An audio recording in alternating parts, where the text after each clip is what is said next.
How you can measure distance in Google Maps. So it's pretty simple. All you need to do is to open the Google Maps and find the place where you want to measure. So you have to select the first point, the starting point, and simply right click. This window will appear and down here you can find measure distance. Click it. Now simply select the second point, the ending measure distance. So for example here random one, and it's gonna measure the distance between these 2 points. You can also customize it. You can grab that point and move it where you want. So you can, for example, measure this football field. If you want to add another point, you can grab in the middle and do it like this.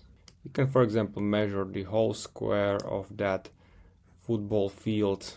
So this is it, how you can measure distance between 2 points, 2 selected points, and this is the air distance. If you want to measure distance but not the air distance but street distance, you can select the first point with left click, click on this icon.